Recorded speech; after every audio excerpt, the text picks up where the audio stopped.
The shrill ring of a telephone pierced the quiet of the New York Police Department's 18th precinct. Detective Amara Johnson reached for the receiver, her coffee mug pausing midway to her lips. It was 3:17 a.m. on a crisp October morning, and the voice on the other end of the line was frantic. "Please, you have to help me. My wife, she's gone." Little did Amara know that this panicked call would be the beginning of one of the most twisted cases of her career. A case that would unravel the dark secrets behind a seemingly perfect marriage and expose the lengths to which a man would go to protect his reputation. This is the true story of Helen Beaumont's disappearance, a tale of deception, betrayal, and a honeymoon that ended in tragedy. Helen and Pascal Wright were the epitome of a power couple in Atlanta's bustling African-American community. Helen, a 28-year-old pediatrician with a warm smile and a heart of gold, had a way of putting even the fussiest children at ease. Pascal, 2 years her senior, was a charismatic defense attorney known for his sharp wit and designer suits. Their wedding, held just 2 weeks prior at the historic Ebenezer Baptist Church, was the social event of the season. Friends and family gathered to witness the union of two people who seemed destined for each other. The bride glowed in her ivory gown, her dark skin radiant against the delicate lace. Pascal beamed with pride as he slipped the ring onto Helen's finger, his vows filled with promises of eternal love and fidelity. As the newlyweds shared their first dance to the soulful tunes of John Legend's All of Me, whispers of admiration floated through the reception hall. "They're perfect for each other," Helen's best friend Zora remarked to another guest. "I've never seen Helen so happy." If only Zora had known the darkness that lurked beneath Pascal's charming exterior. If only someone had seen the signs of the storm that was about to engulf their lives. The Wrights' honeymoon destination was a no-brainer. New York City had always held a special place in Helen's heart. She'd dreamed of visiting the Big Apple since she was a little girl, poring over travel magazines and imagining herself strolling through Central Park or gazing up at the Statue of Liberty. As their plane touched down at JFK International Airport, Helen could barely contain her excitement. She clutched Pascal's hand, her eyes sparkling with anticipation. "Can you believe we're finally here?" she gushed, pressing her face against the small oval window. Pascal smiled, but there was a tightness around his eyes that Helen failed to notice. "It's going to be an unforgettable trip, baby," he said, his voice oddly strained. They checked into the luxurious Plaza Hotel, their suite overlooking the lush expanse of Central Park. Helen twirled around the room, taking in the opulent furnishings and the breathtaking view. "Oh, Pascal, it's like a fairy tale," she exclaimed, throwing her arms around her husband's neck. Pascal returned her embrace, but his mind seemed elsewhere. "Why don't you freshen up, sweetheart? I need to make a quick call to the office." Helen nodded, still too excited to pick up on Pascal's distraction. As she disappeared into the bathroom, Pascal pulled out his phone and dialed a number he knew by heart. "Hey, it's me," he whispered, his eyes darting nervously to the closed bathroom door. "I'm in New York. We need to talk."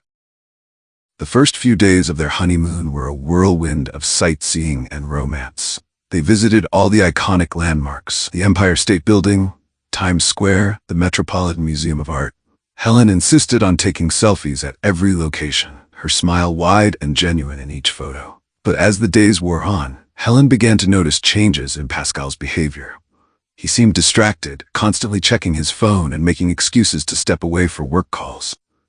One afternoon, as they strolled hand in hand through Central Park, Pascal's phone buzzed for the umpteenth time. "I'm sorry, baby," he said, extracting his hand from hers. "I really need to take this." Helen watched as he walked away, his voice low and urgent.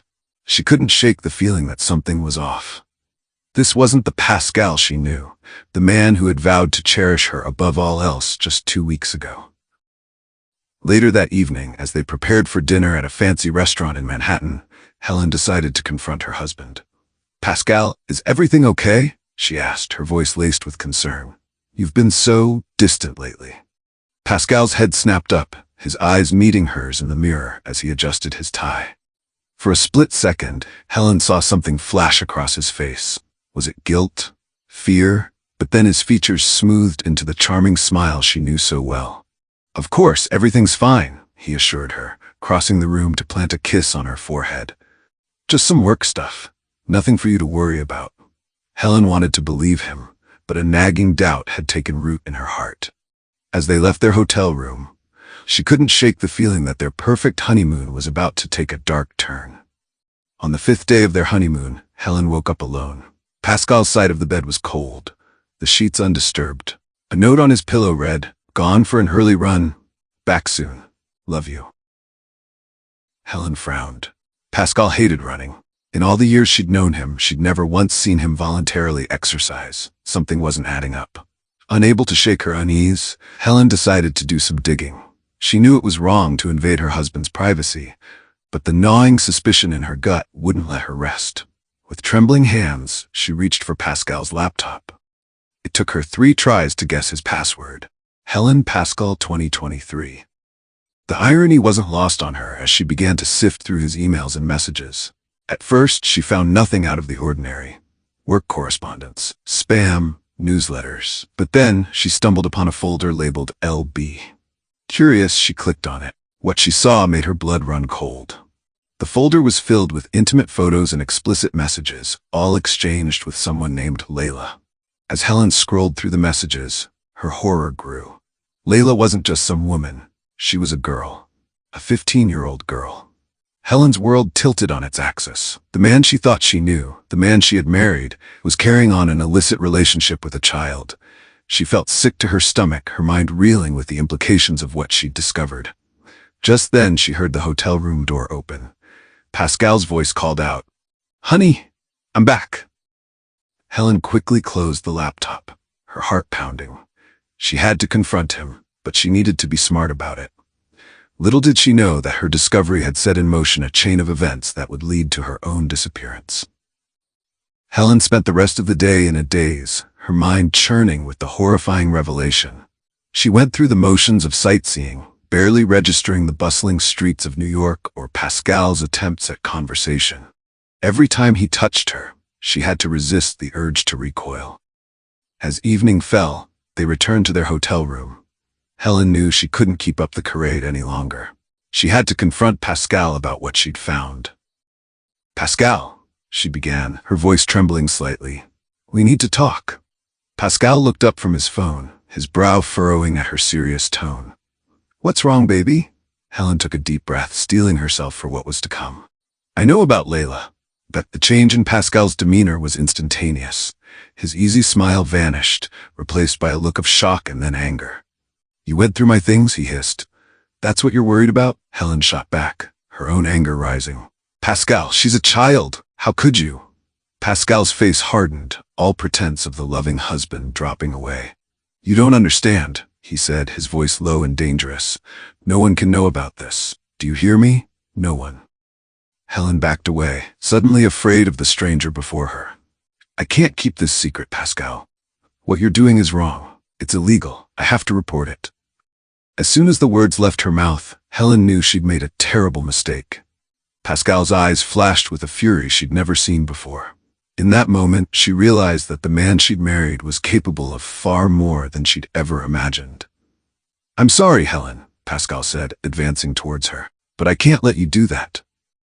Helen turned to run, but Pascal was faster. His hand clamped over her mouth, muffling her screams as he dragged her further into the room. The last thing Helen saw before everything went black was the New York skyline twinkling beyond their hotel window, oblivious to the tragedy unfolding within. Detective Amara Johnson arrived at the Plaza Hotel just as the first rays of sunlight were painting the New York sky in hues of pink and gold. The opulent lobby was a stark contrast to the grim task that lay ahead of her. Detective Johnson, a tall man in a crisp suit, approached her. "I'm David Chen, the hotel manager. We've secured the room as requested." Amara nodded, her keen eyes already scanning the area. "Has anyone entered the room since the 911 call?" "No, ma'am," Chen replied. "It's been locked down as per your instructions." As they rode the elevator to the 14th floor, Amara's mind raced through the details she'd gathered so far. Pascal Wright had called 911 at 3:17 a.m., reporting that his wife, Helen, had vanished from their hotel room. According to Pascal, he'd woken up to use the bathroom and found Helen's side of the bed empty. The room showed no signs of forced entry, and none of Helen's belongings were missing. The elevator doors opened with a soft ding, and Amara stepped out, her senses on high alert. As she approached room 4112, she couldn't shake the feeling that this case was far from a simple missing persons report. Inside the room, Pascal Wright sat on the edge of the bed, his head in his hands. He looked up as Amara entered, his eyes red-rimmed and puffy. "Mr. Wright?" Amara said, her voice professional but not unkind. "I'm Detective Johnson. Can you walk me through what happened last night?" Pascal nodded, running a hand over his face. We had dinner at the hotel restaurant. Everything was fine. We came back to the room around 10 p.m. and went to bed. I woke up around 3 a.m. to use the bathroom, and that's when I noticed Helen was gone. Amara's eyes narrowed slightly. Something about Pascal's story felt off, but she couldn't put her finger on it just yet. "Did you notice anything unusual? Any strange noises or disturbances during the night?" Pascal shook his head. "No, nothing. I'm a heavy sleeper, but I think I would have noticed if something was wrong." As Pascal spoke, Amara's gaze swept the room. Everything looked pristine, almost too pristine for a couple on their honeymoon. Her attention was drawn to the nightstand on Helen's side of the bed. A novel lay there, a bookmark peeking out about halfway through. "Mr. Wright, did your wife often read before bed?" Pascal looked surprised by the question. Yes. She always said it helped her unwind." Amara nodded, making a mental note. If Helen had been reading before bed, why was the book on the nightstand and not on the floor or tangled in the sheets? "I'm going to need access to the hotel's security footage," Amara said, turning to the hotel manager. "And Mr. Wright, I'll need you to come down to the station to give a formal statement." As Pascal nodded numbly, Amara couldn't shake the feeling that she was missing something crucial. Little did she know that the truth behind Helen's disappearance was far more sinister than she could have imagined. In the days that followed Helen's disappearance, Detective Amara Johnson found herself diving deeper into a case that grew more complex with each passing hour. The hotel's security footage yielded no clues. There was no sign of Helen leaving her room or the hotel. It was as if she had simply vanished into thin air. Amara's instincts, honed by years on the force, told her that Pascal Wright knew more than he was letting on. His behavior during questioning was a red flag. He seemed more concerned about his image and the media attention than his missing wife. "Mr. Wright," Amara said during one of their interviews, "I need you to be completely honest with me. Was there any tension between you and Helen during your honeymoon?" Pascal's jaw tightened almost imperceptibly. "No, everything was perfect. We were happy." But as Amara dug deeper into the Wrights' background, she uncovered a different story. Interviews with friends and family back in Atlanta painted a picture of a relationship that wasn't as idyllic as it appeared on the surface. Zora, Helen's best friend, provided a crucial piece of information. "Helen called me the day before she disappeared," she told Amara, her voice thick with worry. "She sounded off. Said she had discovered something about Pascal, something bad, but she wouldn't tell me what it was over the phone." This revelation sent Amara down a new path of investigation. She obtained a warrant to search Pascal's personal devices, including the laptop he had brought to New York. What she found made her blood run cold. Hidden deep within encrypted files were hundreds of messages and photos exchanged with a young girl named Layla. The content was explicit, leaving no doubt about the nature of their relationship. Amara felt a wave of revulsion wash over her as she realized the full extent of Pascal's crimes. But there was more. In the days leading up to the honeymoon, there was a flurry of panicked messages between Pascal and Layla. It seemed Helen had somehow discovered their illicit relationship. One message from Pascal to Layla stood out. "Don't worry, I'll take care of everything. No one will ever know." As the pieces of the puzzle began to fall into place, Amara realized she wasn't dealing with a missing persons case anymore. This was a premeditated murder, committed to cover up a dark and twisted secret. With a heavy heart, Amara picked up her phone to call for backup. It was time to bring Pascal Wright in for more than just questioning. But little did she know, Pascal had no intention of going down without a fight. As Detective Amara Johnson and her team prepared to arrest Pascal Wright, the man in question was growing increasingly desperate. He paced the floor of his hotel room, his mind racing with possible escape routes. The carefully constructed facade of his life was crumbling around him, and he knew it was only a matter of time before the truth came to light. Pascal's phone buzzed with a message from Layla. "They know. What are we going to do?" His fingers hovered over the keypad, his mind blank. For the first time in his life, Pascal Wright, the smooth-talking defense attorney, was at a loss for words. He had always prided himself on being able to talk his way out of any situation, but this time he knew there was no escape. Meanwhile, Amara was briefing her team in the hotel lobby. Remember, Wright is a defense attorney. He knows the law, and he knows how to manipulate it. We need to be careful, do everything by the book. We can't give him any loopholes to exploit. As they made their way up to Pascal's room, Amara couldn't help but think of Helen. Where was she? Was there still a chance she could be found alive? The detective pushed these thoughts aside, focusing on the task at hand. They reached the 14th floor, and Amara nodded to her team. Two officers positioned themselves on either side of the door to room 1412, while Amara stepped forward, her hand resting on her holstered weapon. She knocked firmly. "Mr. Wright? This is Detective Johnson. We need to speak with you." Silence. Amara knocked again, louder this time. "Pascal Wright, this is the NYPD. Open the door now." Still no response. With a nod from Amara, one of the officers used the master key provided by hotel management to unlock the door. As it swung open, the team burst into the room, weapons drawn, but Pascal Wright was nowhere to be seen. The room was in disarray, drawers pulled open, clothes strewn about. The window was wide open, curtains billowing in the breeze. Amara rushed to the window, her heart pounding. They were on the 14th floor. Surely he couldn't have. But as she leaned out, she saw it. A makeshift rope made from bedsheets and curtains dangling precariously down the side of the building. "He's on the run," Amara barked into her radio. "All units, be advised. Suspect Pascal Wright has fled the scene. He is considered dangerous. Approach with caution." As sirens began to wail in the distance, Amara knew that the real chase was only just beginning.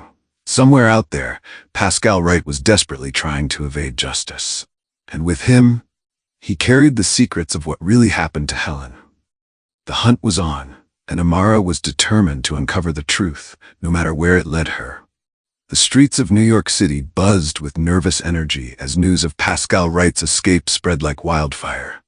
His face was plastered across every news channel, his once charming smile now a symbol of betrayal and deceit. Detective Amara Johnson stood in the center of a makeshift command post, surrounded by a sea of blue uniforms and the constant chatter of police radios. She stared at the large map of Manhattan spread out before her, her mind racing through possible scenarios. "He couldn't have gotten far," she muttered, more to herself than to anyone else. "Set up checkpoints at all major exits from the city. Airports, train stations, bus terminals. I want eyes everywhere."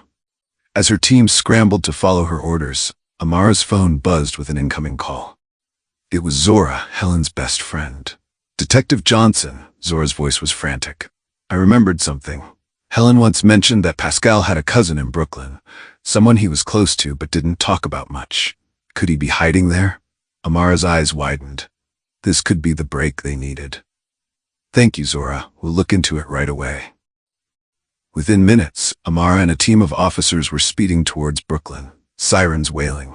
As they crossed the bridge, Amara's mind wandered to Helen. Was she still alive? Had Pascal hidden her away somewhere? Or had he? Amara shook her head, pushing away the dark thoughts. She had to focus on finding Pascal. He was the key to everything. Meanwhile, in a dingy apartment in Brooklyn, Pascal Wright huddled in a dark corner, his designer suit now wrinkled and stained. His cousin Andre paced nervously in front of him. "Man, what have you gotten yourself into?" Andre hissed, peering out the window for any sign of police. "They're saying you killed your wife." Pascal's head snapped up, his eyes wild. I didn't mean for any of this to happen. It was an accident. She found out about Layla, and she was going to ruin everything. I just wanted her to be quiet." Andre stared at his cousin in horror, the realization of what Pascal had done sinking in. "Oh God, Pascal, what did you do?" Before Pascal could respond, the sound of screeching tires filled the air. Blue and red lights flashed outside the window, and a booming voice echoed through a megaphone. Pascal Wright, this is the NYPD. We have the building surrounded. Come out with your hands up. Pascal's face drained of color. He looked at Andre, panic etched across his features. Please, he begged. You have to help me. I can't go to prison. You know what they do to guys like me in there. Andre hesitated, torn between loyalty to his cousin and the weight of Pascal's crimes. But before he could make a decision, the sound of splintering wood filled the air as the police breached the apartment door. In a flash, Pascal was on his feet, darting towards the fire escape. But he had underestimated Detective Amara Johnson's determination. As he clambered out the window, he found himself face to face with the detective, her gun trained squarely on his chest.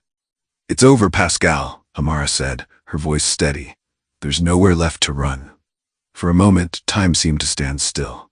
Pascal's mind raced through his options, but he knew he was cornered. With a defeated slump of his shoulders, he raised his hands in surrender. As Amara cuffed him, she leaned in close, her voice low and intense. Where is Helen, Pascal? What did you do to her? Pascal's eyes met Amara's, and in that moment, she saw the full weight of his guilt. I'll tell you everything, he whispered, his voice breaking. But you have to promise me one thing. Amara's grip on his arm tightened. What? Promise me you'll find her, Pascal said, a single tear rolling down his cheek.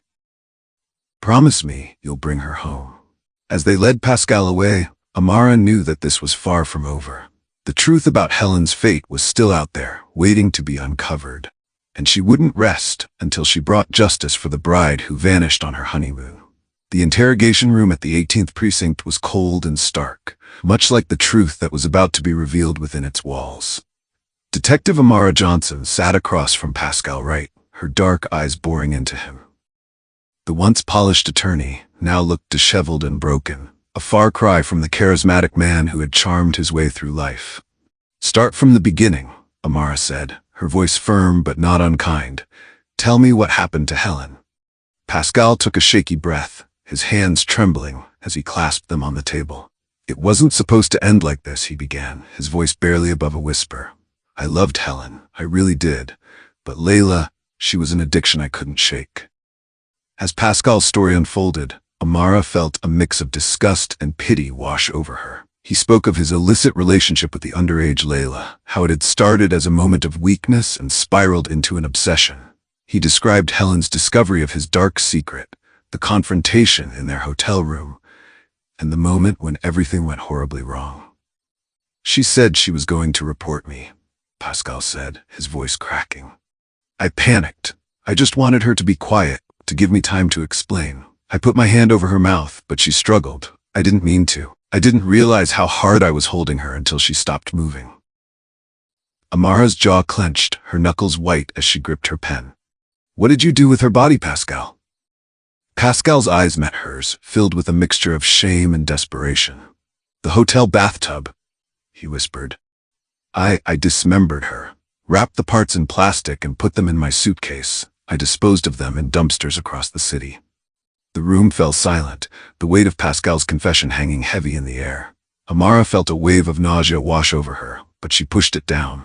She had to remain professional, had to see this through to the end. We'll need the locations of those dumpsters, she said, her voice steady despite the turmoil inside her. Every single one. As Pascal nodded numbly, Amara stood up, unable to bear being in the same room as him any longer. She had one more question, one that had been nagging at her since the beginning of this case. Why did you call 911, Pascal? Why report her missing when you knew exactly what had happened to her? Pascal looked up at her, his eyes hollow.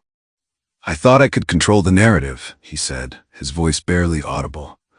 I thought if I reported her missing, I could play the part of the grieving husband. I never imagined it would unravel like this. Amara shook her head, disgusted. You underestimated her, she said. You underestimated Helen, and you underestimated the people who loved her. That was your biggest mistake. As she left the interrogation room, Amara felt the full weight of the case settle on her shoulders. The truth had been uncovered, but it brought no satisfaction. Only a deep sense of sorrow, for the life that had been so brutally cut short. In the days that followed, the NYPD combed through dumpsters across New York City, piecing together the grim puzzle of Helen's final resting place. The media frenzy reached a fever pitch as details of the case leaked to the public. The story of the vanishing bride and her murderous husband captivated the nation, a tragic tale of love, betrayal, and the darkness that can lurk behind even the most perfect facades. The trial of Pascal Wright was a media sensation, drawing crowds and reporters from across the country. The courtroom was packed each day, the air thick with tension as the prosecution laid out its case against the once respected attorney. Amara sat in the front row, her face a mask of professional detachment as she listened to the testimony. But inside, her heart ached for Helen, for the life she should have had, for the future that had been so cruelly snatched away. Zora took the stand, her voice shaking as she recounted her last conversation with Helen. She was so happy on her wedding day, Zora said, tears streaming down her face. She thought she had found her happily ever after. How could anyone do this to her? As the evidence mounted, Pascal's defense crumbled. His attorney attempted to paint a picture of a man driven to temporary insanity by fear and desperation, but the jury wasn't buying it.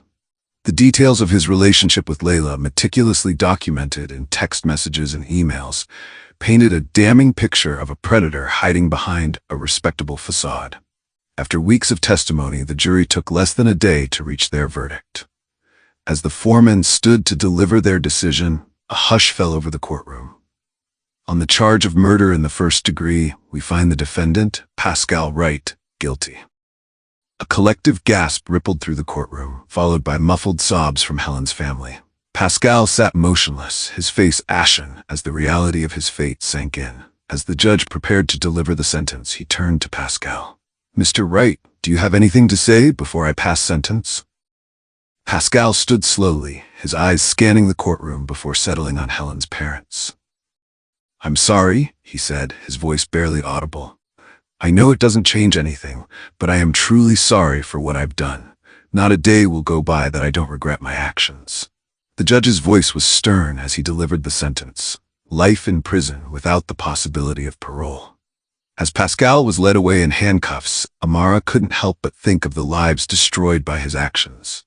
Not just Helen's, but Layla's, and all those who had loved and trusted him. In the days following the trial, Amara found herself standing at Helen's grave. It was a simple headstone in a quiet corner of an Atlanta cemetery, adorned with fresh flowers and a framed photo of Helen on her wedding day. "We did it, Helen," Amara whispered, placing a single white rose on the grave. "We got him. I hope you can rest in peace now." As she turned to leave, Amara saw Zora approaching, a sad smile on her face. The two women embraced, united in their grief and their determination to honor Helen's memory. "What happens now?" Zora asked, her voice soft. Amara took a deep breath, looking out over the peaceful cemetery. "We remember her," she said. "We tell her story, and we make sure that something like this never happens again." As they walked away from the grave, Amara knew that the case of the vanishing bride would stay with her forever. It had changed her, as all great tragedies do, but it had also reinforced her commitment to justice, to being a voice for those who could no longer speak for themselves. In the end, Helen's story was more than just a sensational true crime tale. It was a reminder of the darkness that can hide behind seemingly perfect facades, and the importance of looking beyond the surface to uncover the truth. It was a call to action, a plea for vigilance in protecting the vulnerable and bringing predators to justice.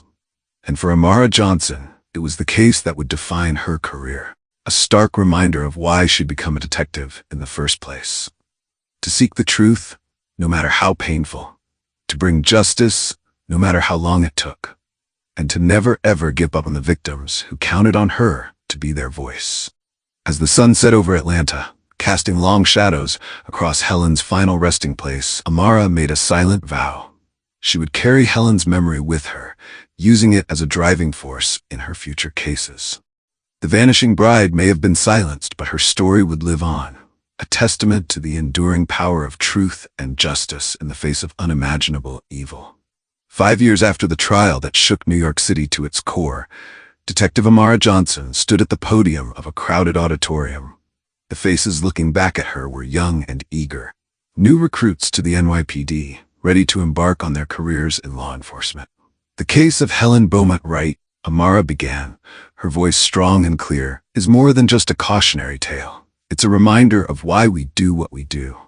It's a call to look beyond the surface, to question what seems perfect, and to never stop fighting for those who can no longer fight for themselves.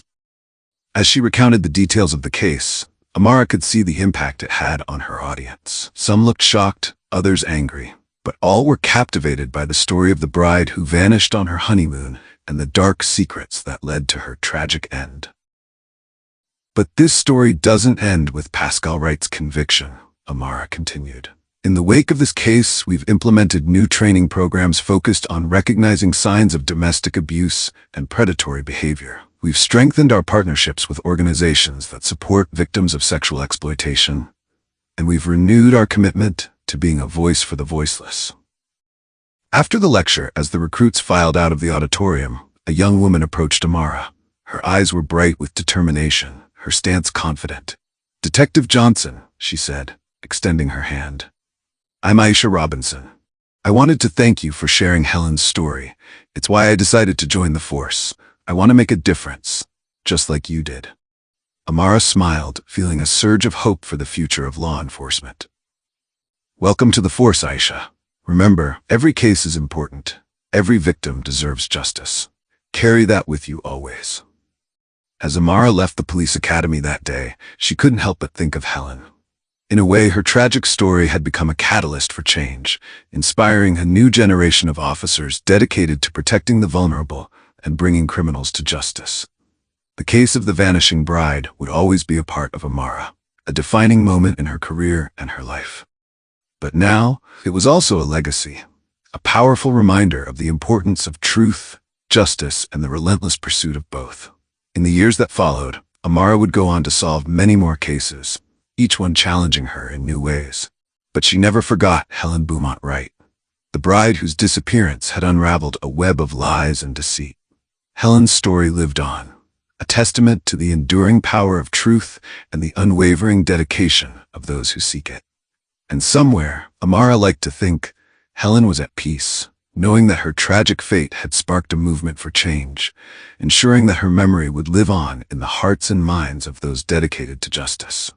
As the sun set over New York City, casting long shadows across the bustling streets, Amara Johnson walked on, ready to face whatever challenges tomorrow might bring. For in every case, in every victim, she saw echoes of Helen. And in those echoes, she found the strength to keep fighting, to keep seeking the truth, no matter how dark the path might be.